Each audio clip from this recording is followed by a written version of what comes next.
Hi there, my name's Emily. In this video we're going to talk about the dangers of the beach. In the description below I've left a link to the video about the dangers of swimming into the sea. And don't forget to subscribe to our channel and click the notification bell so you can be alerted of any new videos that we publish. They're all about helping you and your family stay safe and well. Now we've talked about the seaside being dangerous, but let's talk about the beach, because sitting on the beach can also be dangerous. First of all, let's think about our skin. Just one blistering sunburn in childhood or adolescence more than doubles a person's chances for developing melanoma later in life. In fact, racking up more than 5 sunburns at any age, from child, adolescence or even adulthood, actually doubles the risk of melanoma. My advice is keep that red at bay, keep that sunburn at bay, and cover yourself in sun cream of at least a SPF factor of 15 or higher. And always try and make sure you find some shade during the peak times.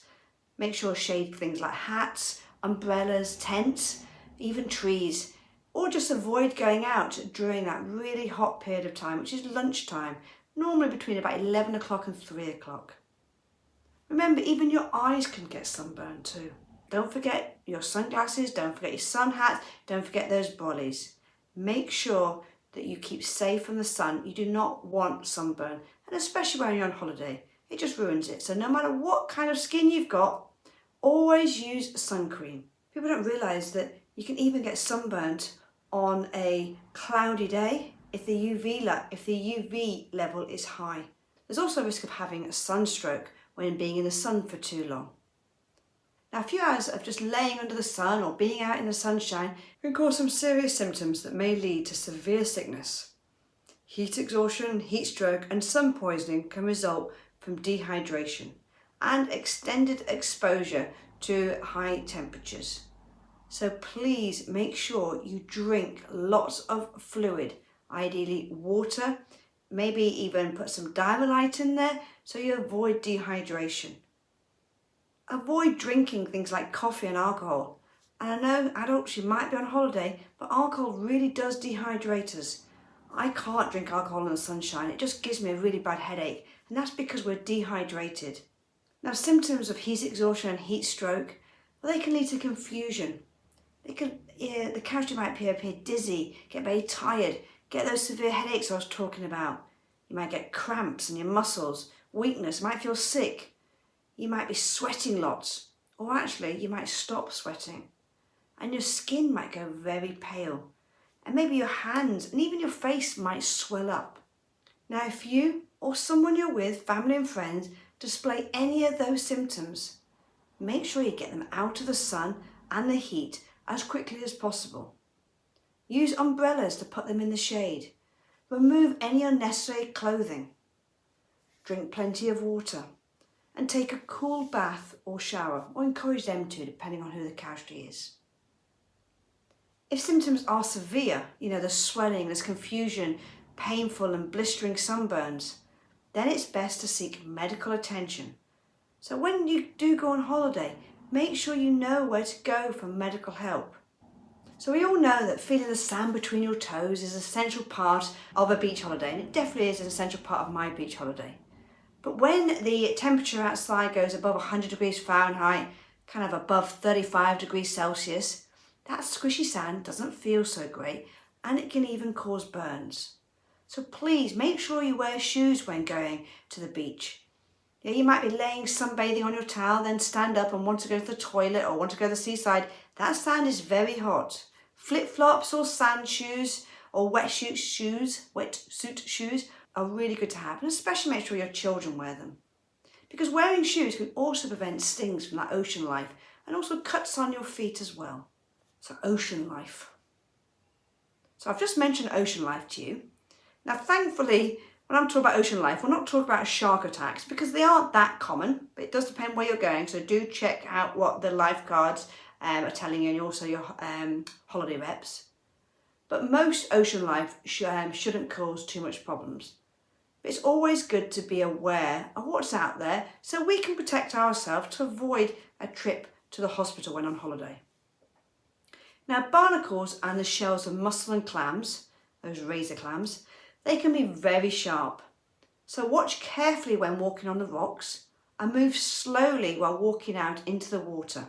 And shoes are really, really useful, not only for your grip on the rocks, but also to stop yourself from getting cut or hurt. Little crabs, they can also have the need to want to pinch you. So proceed carefully over those rocks, and especially those nooks and crannies, just where you might find a crab. Jellyfish, they're another creature to look out for. And there's many different varieties out there, but they do, quite a lot of them have tentacles. And the tentacles can discharge a horrible venom-filled stinger into your skin, which is really painful. Now these can vary greatly in severity. They usually only result in a painful red irritated mark, but there are some types that can actually cause severe and life-threatening injuries. So if in doubt, always seek medical advice. Most jellyfish stings can be treated by yourself at home.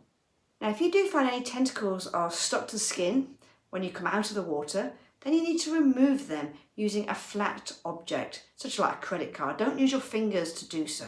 Do not rub them either, because if you rub them with your hands, A, you don't want more stings, but also you can aggravate them, which will set off the poison into your leg or wherever they've been stung. So don't rub them off with a towel, because that can aggravate the sting even more. Then after you remove the tentacles, rinse the sting with seawater. Using fresh water actually activates the stingers that have not yet released the venom. So make sure you wash it in seawater. Then when you've done that, soak the area in very warm water, as hot as you can possibly tolerate it, for at least 30 minutes. Use hot flannels or towels if you cannot soak. Please do not urinate on a jellyfish sting, because actually that makes it worse. Same reason as fresh water shouldn't be used, because fresh water can actually release more venom using the stingers. So despite the folklore, urinating on a jellyfish sting may actually cause the stingers to release more venom rather than actually providing relief. So please do not wee over anyone or yourselves a jellyfish sting. Keep your wee to yourself, please, people. Now, weaverfish is something I've experienced. They're another creature that can cause an issue. They are very, very painful. They don't mean to hurt you. They're a small kind of sand-coloured fish, and they bury themselves in the sand. But if you stand on them, well, their dorsal fin embeds itself into your foot, and it injects venom which causes excruciating pain. Now with a weaverfish, you need to treat it as quickly as possible. But if you do not feel comfortable performing first aid on yourself, please make sure you seek medical advice immediately. Look for the lifeguard hut or call the relevant medical assistance. If you can treat it yourself, the first thing you need to do is remove the spines on the foot. From that dorsal fin, it injects spines into you, so remove them from your foot. And then what you need to do is immerse your foot in very hot water, 40 degrees Celsius or higher, which is roughly about 104 degrees Fahrenheit, for no less than 30 minutes. And then hopefully the pain will subside. But remember, always seek medical help if you're in doubt about anything that's bitten you, stung you or hurt you on the beach. Don't forget to subscribe to our channel and hit that notification bell so you'll be alerted to all the new videos. In the description below, I've left some useful links for you that you might find helpful when going on your holidays, and also videos as well about the danger of swimming in the sea and lots more for you.